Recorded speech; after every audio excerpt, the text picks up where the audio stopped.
Have you ever had one of those weeks where you're simply trying to water your plants and stay out of everyone's way, and suddenly you're dragged into some neighborhood chaos you never signed up for? That was exactly my situation. It all began with a cactus, a smug HOA president, and a long list of rules that made absolutely no sense. What came after that, I'm still processing. If you've ever dealt with homeowners association drama or just encountered people obsessed with control and clipboards, leave a comment. You're watching a drama nest, and this one takes some wild turns. My name is Richard Miller, though most folks just call me Rich. I'm 50, recently retired from a long career as an internal investigator. All I wanted was a peaceful retirement, tending to my cactus garden and diving into history books. I found what I thought was the perfect home in Arizona: great lawns, friendly neighbors, and the best backyard sunlight for my prized cacti.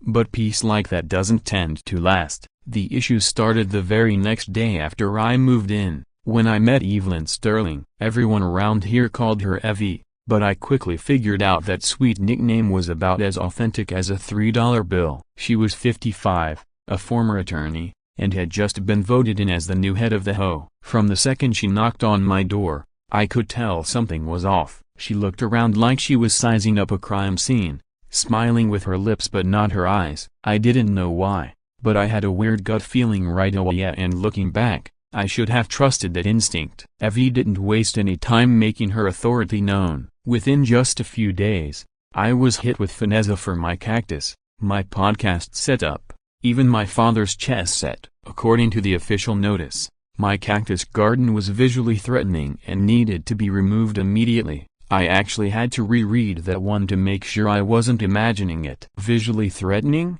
These were plants and not guard dogs. I called the HOA office to get some clarity, but Evie's assistant just repeated the same bizarre phrasing like she was reading it straight out of a manual. I'd love to say I handled that call calmly, but let's be real, who wouldn't lose it after hearing something that absurd? And the nonsense didn't end there.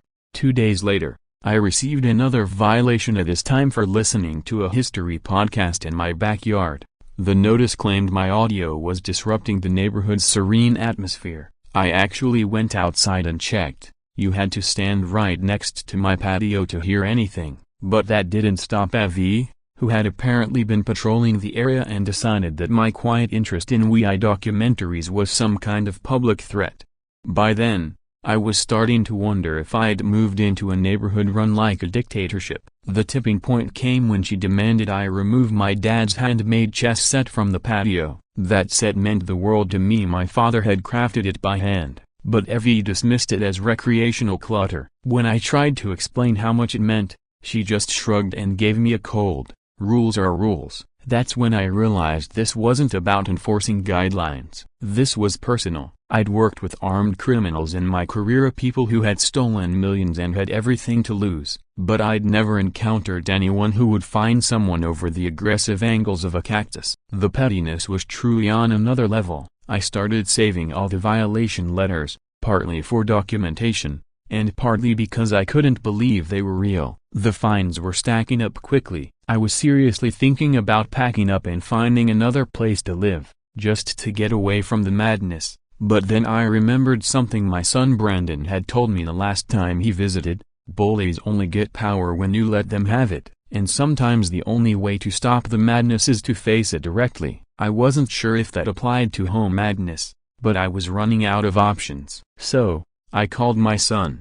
"Can you come home for a few days? I need your help." What I didn't realize then was that making that call would completely change the game. Brendan's training had taught him how to deal with complicated problems, gather facts, document everything, and never underestimate who you're up against. And I had no idea that what I'd experienced with Evie was just the surfacia, that our quiet little suburban feud was about to reveal secrets that could rock the whole community.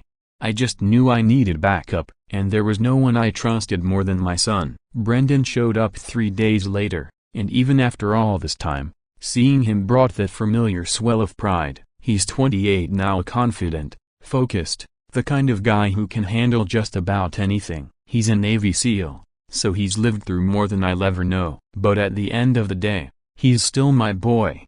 When he hugged me at the airport, I felt this wave of relief I didn't even realize I'd been carrying. Maybe it was just the comfort of having family nearby, or maybe it was the first time someone actually took what I was going through seriously. Brendan didn't jump to conclusions. He didn't lecture me or try to play hero right away. He just listened, really listened. I walked him through everything from the first time I met Evie to the latest round of bizarre violation notices. He didn't interrupt, didn't rush me, just took it all in. When I finished telling him about the chess set, he gave a small nod and said, "Let me watch for a bit, Dad, then we'll figure out what to do." I wasn't sure whether to feel comforted or disappointed. Part of me wanted him to march right over to Evie's house and demand answers. But what happened next caught me off guard. Instead of calling anyone or confronting the HOA, Brendan spent the next day quietly setting up a full surveillance system around the house. Cameras,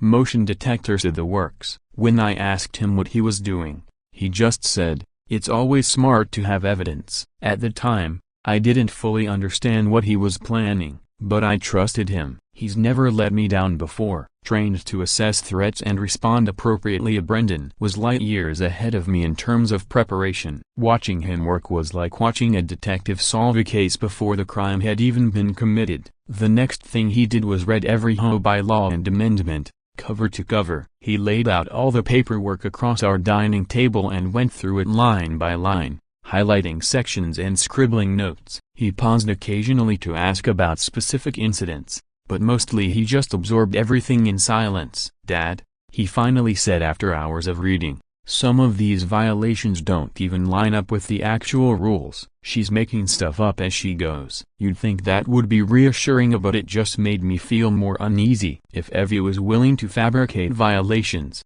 what else might she be capable of? For a brief moment, I questioned if I should have just paid the fines and avoided all this stress. But when I mentioned it to Brendan, he looked at me in a way that reminded me exactly why I'd raised him to stand his ground. "You didn't start this fight, Dad," he said quietly, "but that doesn't mean you let someone walk all over you." That's when Evie made her first real mistake. She must have noticed Brendan around the neighborhood, because she began targeting him, too. First, she filed a violation for his early morning PT workouts, calling them disruptive to the peaceful morning atmosphere. I actually laughed when I read that one. Disruptive? The man was doing stretches at 6 o'clock a.m. Quietly. But apparently, Evie had decided that physical fitness was somehow incompatible with her vision of suburban harmony. The fine? $300. The notice specifically stated that military-style training was not appropriate for residential areas. Then came the garden maintenance issue. Brendan had been helping me replant some of the cacti damaged by the constant inspections and citations. He also helped clean up the patio and arrange our outdoor furniture. The yard had never looked better, but she fined him anyway for unauthorized assistance. According to Evie's latest spin on the rules, family members helping with maintenance now required prior written approval from the Architectural Review Committee. And finally, she crossed the line completely. She called an emergency home meeting to address concerns about the Miller family's impact on community harmony. She had started knocking on neighbors' doors, spreading rumors about USA, claiming we were aggressive, disrespectful, and unwilling to cooperate with HOA standards.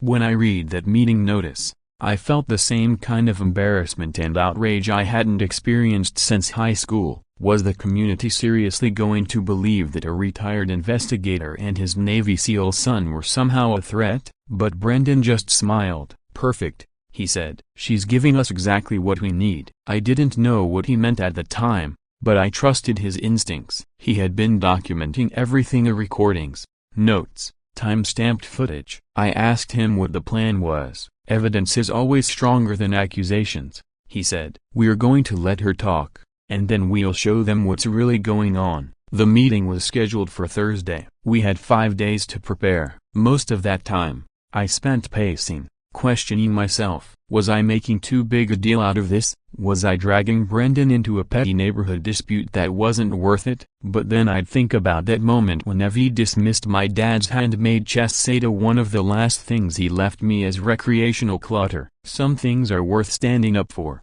no matter how small they seem to others. And then, the day before the meeting, Everything changed. Brendan and I had gone out to run errands. When we got back, the garden was gone. My cactus gardenia, years of work as smashed. Plants I'd nurtured since before I retired, uprooted and chopped to pieces. Broken pottery, soil everywhere. It looked like a crime scene. I stood there, stunned. I couldn't breathe. It wasn't just about the plants, it was the feeling of violation, of being powerless in your own home. I looked at Brendan. His jaw was clenched, fists tight. For a moment, I thought this would be the time he finally lost it, but he didn't. Instead, he walked straight inside, checked the footage from the security cameras he'd installed, and said calmly, "I think we've got everything we need for Thursday."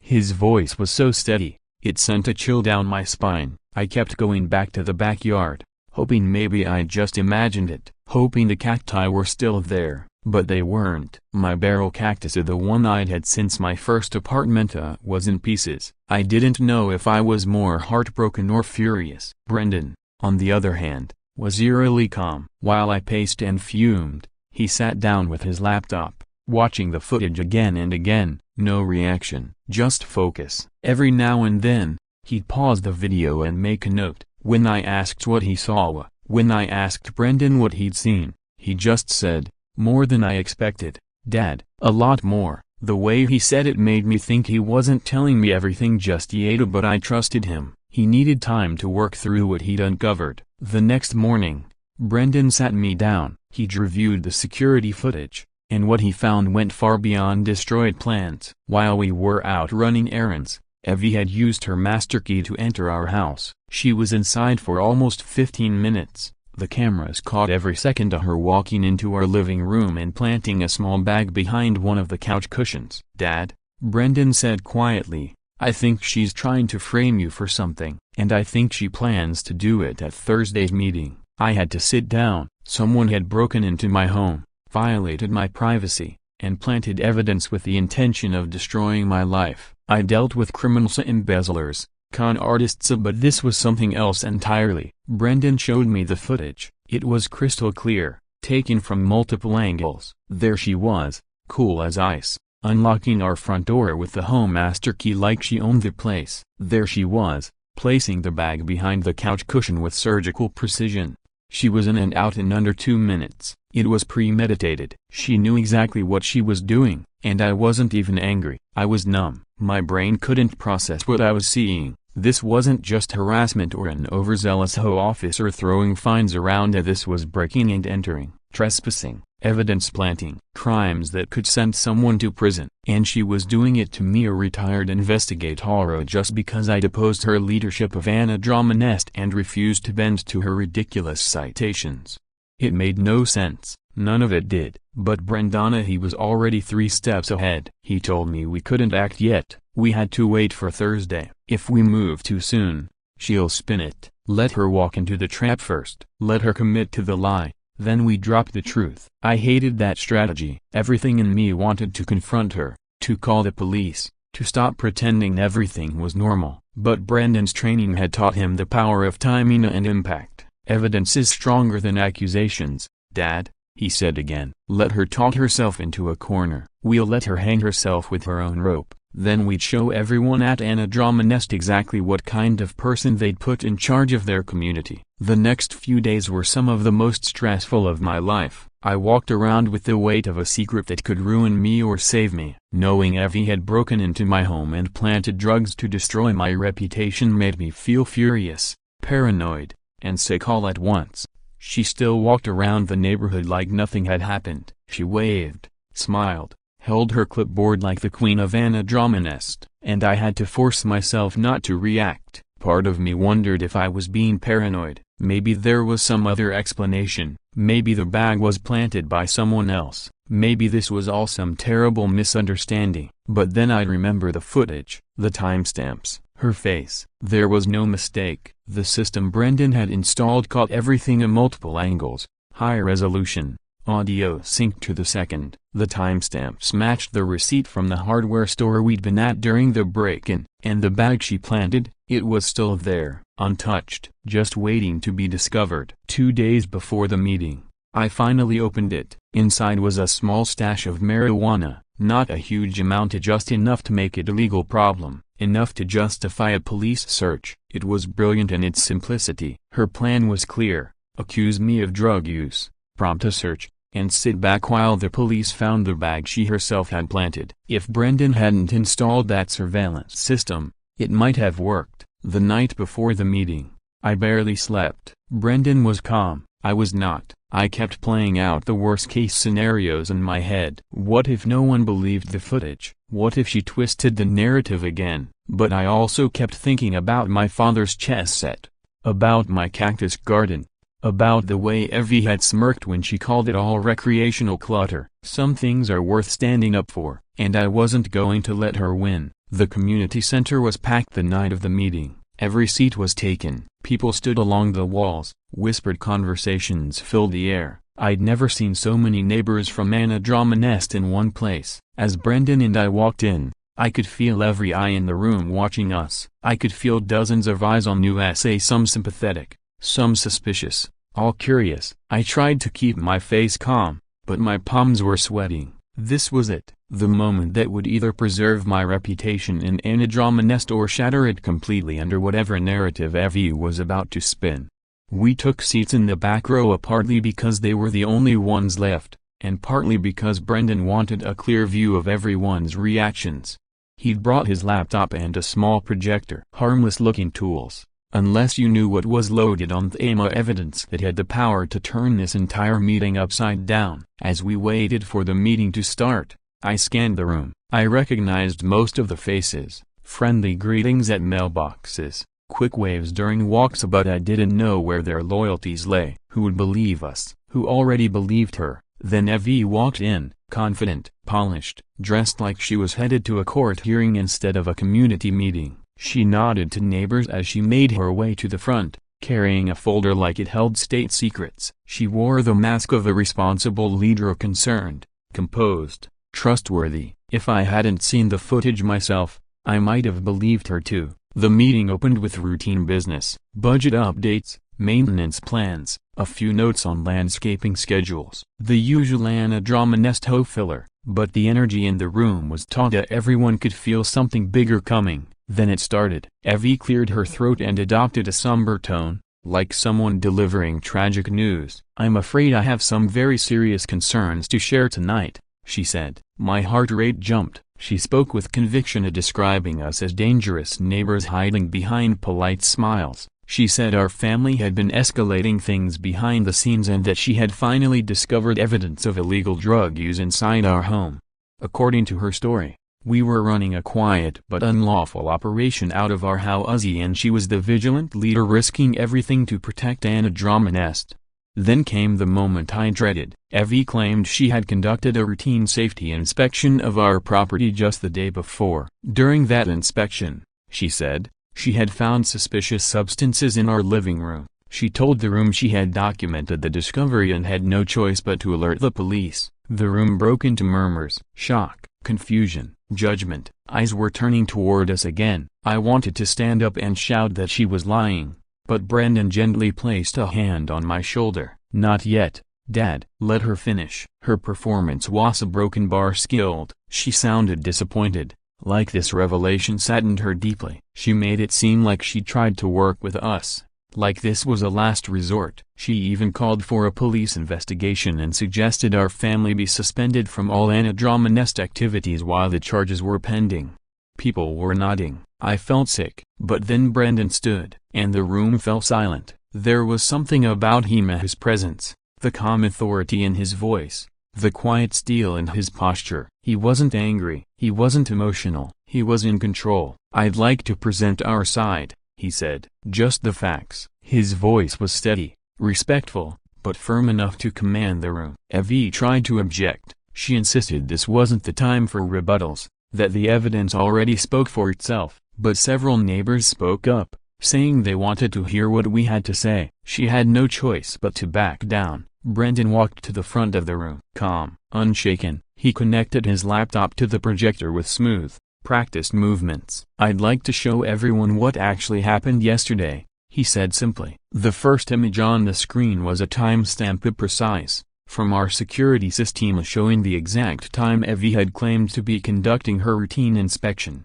Then came the footage, crystal clear, high definition. There she was, using her master key to unlock our front door without permission. There she was, entering our house. There she was, placing the small bag behind our couch cushion. The room was silent, not a single breath. The footage showed every moment of her glancing around to make sure no one was watching, carefully slipping the bag behind the cushion, subtly adjusting it to look undisturbed. Her face, her hands, her expression when she finished, satisfied, certain she wouldn't be caught. When the video ended, the silence was deafening. People looked at the screen, then at Evie, then back again. She opened her mouth to say something but nothing came out. She had no words. The room turned on her. The confident, polished figure from just minutes earlier was gone. What stood in her place was a woman who had just been caught in the worst lie imaginable. I saw neighbors shaking their heads. Someone near the front muttered, "I can't believe she actually did that." Evie finally managed to stammer out something in defense. Maybe, but it was already too late. Evie tried to recover. She claimed the video must have been doctored or taken out of context, or that she'd simply been conducting a routine safety inspection as part of her role in Anna Drama Nest. But her explanation sounded thin and desperate, especially after what everyone had just seen with their own eyes. Brendan responded calmly, without a hint of aggression. He pointed out that the footage was timestamped and aligned with receipts that proved we were at a hardware store during the exact time of the break-in. He added that entering a home with a master key without the homeowner's permission or a legitimate emergency wasn't protocol. It was breaking and entering, and regardless of her position in Anna Drama Nest, that made it a crime. The room erupted. Angry voices, demands for her resignation. Neighbors who had once quietly nodded along with her now stood up and called her out. I felt an overwhelming wave of relief crash over me. For the first time in weeks, I could breathe. The mask was off. The people who had been so quick to believe her version of events, who had looked at our family with quiet judgment, were now seeing her clearly. Not as a leader, not even as a misguided neighbor, but as someone who was willing to break the law to frame an innocent family. Several neighbors who had once eyed us with suspicion now came over to apologize. Others expressed support, even admiration. But as I stood there in the aftermath of her unraveling, one question kept echoing in my mind. Would you feel satisfied with just exposing her? Or would you want to know why she was so desperate to destroy us? Even in the wake of victory, something didn't sit right. This kind of calculated sabotage, this level of obsession, there had to be more. As I watched Evie's expression crack, her composure shatter in front of the entire Anna Drama Nest community, I knew we were only scratching the surface. There was something darker underneath all of this, something she was trying very hard to keep buried. Neighbors started coming by with food, with apologies, with stories. Apparently, we weren't the only targets. Whispers turned into conversations, and conversations turned into confessions. The truth traveled faster than I ever expected it could in Anna Drama Nest. By the next morning, people were knocking on our door just to say, "We believe you now." It was like the whole neighborhood had been holding its breath, waiting for someone to call her out. The relief in the community was real, but so was the anger. People were furious that they'd been manipulated, that they'd trusted someone who'd weaponized that trust. But of course, this wasn't the end. Not by a long shot. Evie wasn't finished. Within 48 hours, she'd hired a high-powered attorney. Her legal team came after us with accusations that we were the ones who had broken the law, they claimed. The lawyer argued that we had violated her privacy by recording her without consent, that the footage was obtained illegally. It was surreal. She had broken into my house. She had planted evidence. And yet somehow, we were being painted as the criminals for having captured it on tape. I laughed out loud when I read the letter. But as the initial adrenaline wore off, doubt crept in. Could this get turned around on us? Were the security cameras installed properly? Would the footage even be admissible in court? Could her expensive legal team find some technicality that would erase everything? That night, I sat outside with Brendan on the patio, where my cactus garden used to be before the whole nightmare started. The entire neighborhood's talking about us now, I said. There was a long pause. Was I the one who went too far? Maybe we should let the legal system handle it from here. But Brendan had that look in his eyes, the same one I'd seen years ago when he was building his career, when he was sure of something before anyone else saw it. I don't like conflict, Dad, he said quietly. But I hate being falsely accused even more. And I really hate watching someone try to destroy your name over lies and planted evidence. He'd been spending his days going through Anna Dromonest's documents and financial reports, and I could tell something was bothering him. He was digging deep, too deep for this to just be about a grudge. When I asked what he was finding, he just shook his head and said, "Let me finish reviewing everything first. I need to be sure before I speak." And then he added, almost as an afterthought, "Dad, I think what she did to you, it wasn't just about power or control, it was about covering something up." That's when Brendan started his deeper investigation into Evie's background and Anna Dromonest's financial records. As a former investigator, I should have thought of that myself, but I had been so laser-focused on the harassment, on defending our name, that I hadn't taken a step back to see the bigger picture. Brendan did what I hadn't. He followed the money. What he found was worse than either of us expected. A trail of fake invoices, suspicious vendor names, missing funds. It wasn't just about HOA power plays or neighborhood politics. This was financial misconduct on a serious level. There were landscaping projects that had never happened, invoices for construction from companies that didn't exist, and maintenance charges that were wildly inflated. Money was flowing out of the Anna Dromonest accounts, but no one could tell where it was actually going. When Brendan showed me the numbers, I felt something I hadn't felt in years, the pull of the hunt. That familiar gut feeling that told me we were on to something real, something criminal. We weren't just dealing with a neighborhood tyrant anymore, we were uncovering a fraud. These weren't simple accounting errors, they were deliberate manipulations, calculated attempts to cover up financial fraud. Over the following week, Brendan and I pulled every thread we could find, and what unraveled was far bigger than the break-in that had sparked it all. Brendan had reached out to a few of his old military contacts, people with deep expertise in financial forensics, and together, they followed the money. What they uncovered was a year-long embezzlement scheme that had quietly siphoned thousands from the Anna Dromonest accounts. By corporate standards, the total might not have been massive, but for a neighborhood fund, it was criminal and deeply personal. This was money meant for landscaping, repairs, and community improvements. Instead, it had vanished into thin air. The evidence was undeniable. Still, the deeper we dug, the more disturbing the questions became. Why would Evie, a former attorney who knew full well the consequences of financial fraud, risk her career, her freedom, and her reputation for this?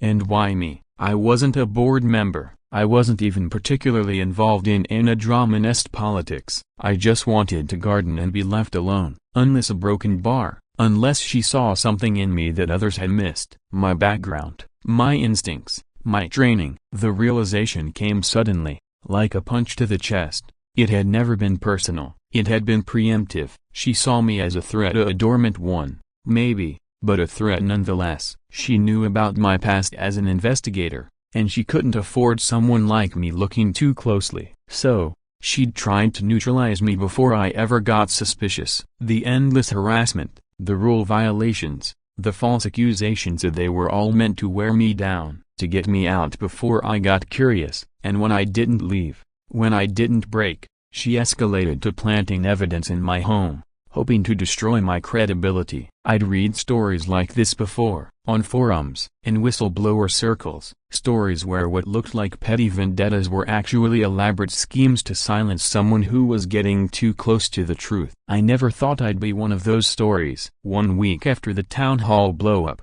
we reconvened. This time, Brendan took the floor. He laid out the financial records in black and white. Thousands of dollars stolen, projects paid for but never completed, vendors that didn't exist. The room went still. You could feel the air shift as people absorbed what he was saying. This wasn't just a rogue HOA board member playing favorites or bending rules. This was theft. The money she'd taken belonged to every homeowner in Anna Dromonest. Even those who had defended her began to fall quiet. They weren't just bystanders anymore, they were victims. But even then, Something still gnawed at me. The embezzlement explained what she did, but not why. Why would someone destroy their life over what amounted to a few $1,000s? Why the desperation? Why me? As neighbors began murmuring among themselves about next steps, one woman finally voiced the question that had been haunting me all week. Boot a broken bar. Why would she steal from us? Why throw everything away over money she could have earned legally? Silence again,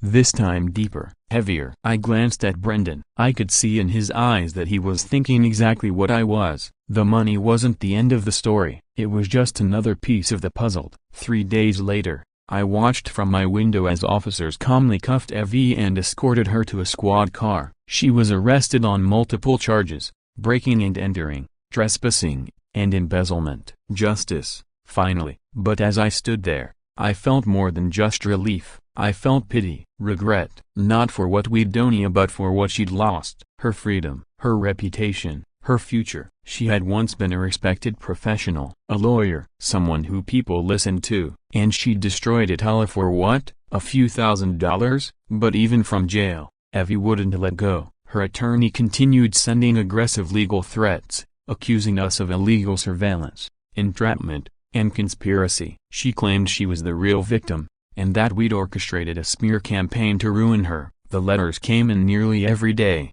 dense with legal jargon and wild accusations. At first, they were overwhelming, confusing, but Brendan, as always, handled them with a kind of practiced calm. "Desperate people make mistakes," he said one morning, flipping through the latest envelope. "And when they do, they reveal more than they realize." That's when we noticed something strange. The letterhead read, "Henderson Associates." It seemed harmless, generic, even, but it stirred something in my memory. The name was familiar. Brendan dove in that night, page after page, article after article. And finally, he found it. Henderson v. Sterling Associates. A case from 5 years ago. Sterling, Evie's maiden name before her marriage and quiet divorce. The article told the story of a disgraced attorney, Robert Henderson, convicted of embezzling money from his own firm's client accounts. The key witness in the case, his former partner, Vlyn Sterling. Evie, she'd been hailed as a whistleblower, the woman who exposed corruption and saved the firm from ruin. But the more we read, the more it smelled off. The evidence against Henderson had been almost entirely circumstantial. His defense, that he'd been framed by someone else in the firm. Back then, it had been dismissed as a desperate ploy. But now we weren't so sure. The pattern of irregularities was too familiar. The timeline matched too cleanly. Evie had relocated to Andromeda just months after the Henderson trial concluded. Brendan reached out to Henderson's surviving family. His daughter, Sarah, agreed to meet with us and share her father's case files. What we found in those files would change everything. She stood in our doorway, gripping a box like it weighed more than just paper. He never stopped believing the truth would come out. She told us, tears welling in her eyes. He said Andromeda had destroyed his life, and he was determined to prove it. Her father had been right all along. Anna was the thief, and he had died trying to bring the truth to light. Henderson had spent years quietly investigating Andromeda's activities. He had documented fake invoices, shell companies, creative accounting, everything in meticulous detail. And the most damning discovery? Anna had used her position as a partner to cover up her own crimes while framing Henderson for them. But that evidence had never seen the inside of a courtroom. His lawyer had been too inexperienced, too overwhelmed by the complexity and volume of the case. That failure had cost him his freedom and eventually, his life. The most shocking part came when Brendan traced the money trail from our HOA funds. It wasn't greed. It was insurance. Money set aside in case Henderson ever succeeded in proving his innocence. An account that had been quietly building since shortly after his conviction. Annie hadn't been stealing from our community for luxury or pleasure. She'd been building a war chest to hush money,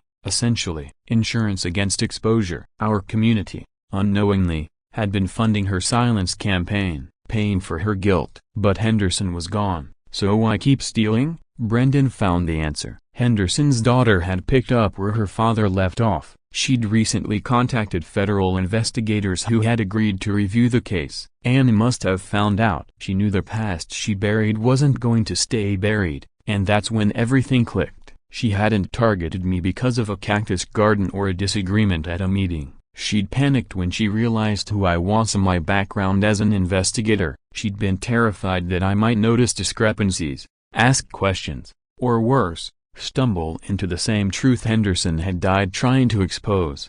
Every fine, every violation, every escalation, it had been about one thing: a stalling for time, hoping to force me out before I could see too much. And when I didn't go quietly, she escalated to framing me for drug possession. If she could destroy my credibility, then anything I said would be dismissed as paranoia or revenge. It was a reckless plan, but it might have worked if she hadn't underestimated Brendan. Brendan, who I trained to question everything and document even more. As we prepared the new evidence for the authorities, I couldn't help thinking about how many lives she damaged just to protect her secret. Henderson, wrongfully convicted. His family, shattered. Our community, drained and manipulated. If she had just come clean years ago, so much pain could have been avoided. Brendan handed the files over. The federal agents didn't need much convincing. They reopened the case. But this wasn't just about exposing Anna Dromonest's recent fraud. This was about vindicating a man who'd died in prison,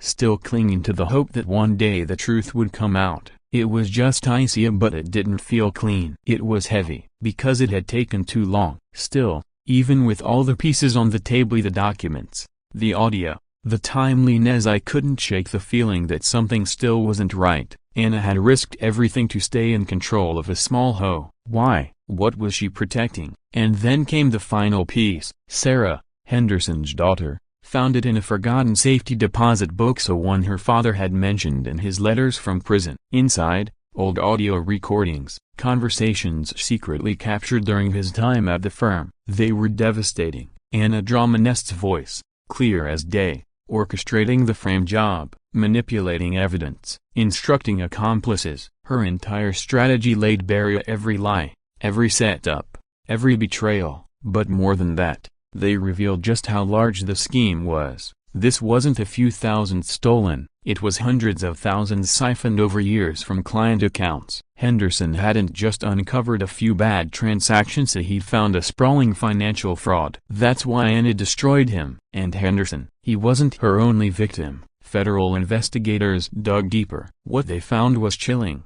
A pattern. Anna Dromonest had done this before. Different names, different roles, but always the same method: to discredit, silence, erase. The stolen home money hadn't just been to silence Henderson. It was a fund to shut down anyone who got too close. Every dollar she took helped her hide more bodies, figuratively speaking, and fund more silence. She wasn't a bully. She was a predator and business casual, and our neighborhood had been unknowingly bankrolling her crimes. This wasn't about bylaws anymore. This was organized criminal behavior. When the case finally went to court, the evidence was overwhelming. The recordings, the bank trails, the testimony, it painted a picture of someone who'd built her life on lies and legal manipulation. Anna Dromonest was charged with multiple counts: fraud, conspiracy, embezzlement, obstruction of justice. The potential sentence, 20 to 30 years in federal prison. There would be no home meeting to argue her way out of that. But the strangest moment came during the sentencing. There she was, Anna Dromonest, the same woman who once fined me over garden rocks and now sitting silent in an orange jumpsuit.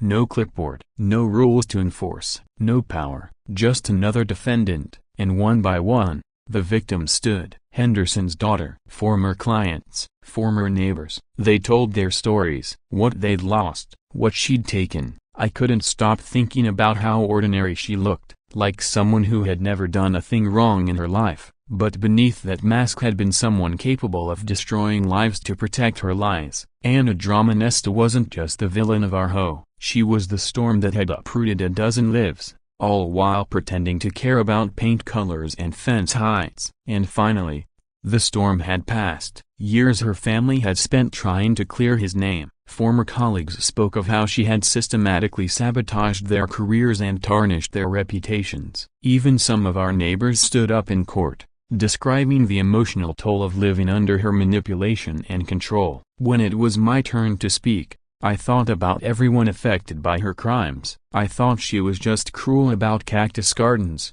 I said. I didn't realize she was destroying lives. I'd believed I was dealing with a petty tyrant who'd taken her role in the homeowners association a bit too seriously. I had no idea she was someone who had spent years systematically dismantling people's lives to cover her own tracks. The harassment I faced was just one part of a much larger pattern. She used her position and legal expertise to threaten, silence, and discredit anyone who came close to discovering the truth. Fraud, embezzlement, conspiracy. The charges stacked like bricks. 25 years, no early release. The sentence was longer than I expected. But considering the depth of her crimes and the lives she shattered, it was more than fair. As she was led away in handcuffs, a wave of relief washed over me, not just because she was being punished but because the truth had finally won. The real victory was vindication. Robert Henderson's name was cleared officially, publicly, finally. His family received the justice and compensation they deserved. His legacy was restored. But the ripple effects reached even further. The federal investigation exposed a broader web of corruption,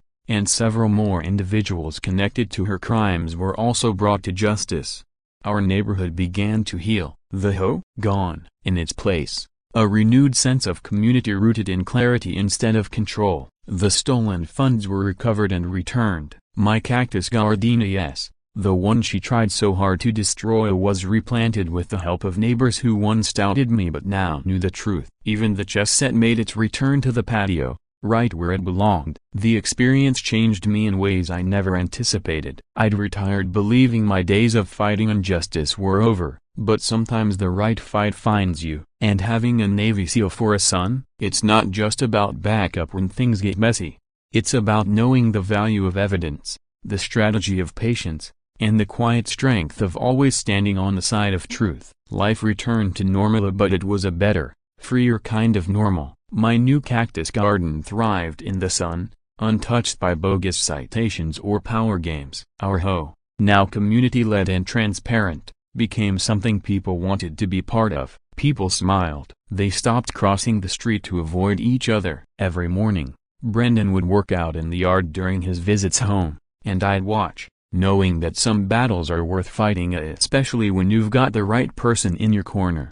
This whole ordeal taught me something important. Evil can disguise itself in procedural paperwork. Corruption can wear a blazer and carry a clipboard. But truth doesn't stay buried when someone has the guts to dig it up. She thought she could control us all with her master key. What she didn't know was that my son had a different kind of key, the key to justice. And once that door opened, it wasn't closing again. Looking back, I see it all so clearly. The citations, the fines, the escalating harassment, it was just the tip of a much deeper iceberg. If I hadn't stood up, if I hadn't called Brendan, if we hadn't hacked at a broken bar, she might still be out there, destroying lives unchecked.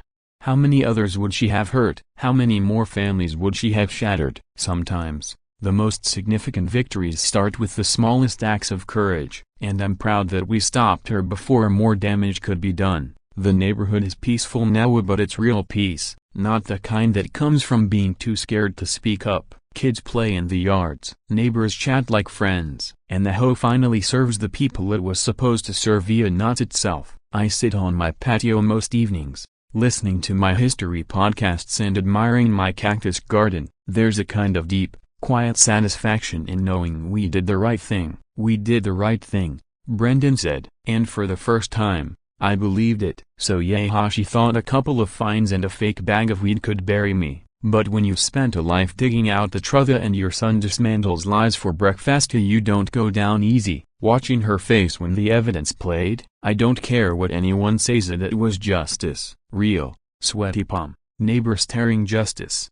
I guess what I'm saying is this: never underestimate quiet people, especially the ones with cameras and receipts. If the story hit a nerve, if you've had HOA nightmares of your own, share it, comment, or just know you're not alone. Thanks for sticking with us here at Anna Drama Nest. Hit that bell so you never miss a story, because trust me, things only get wilder from here.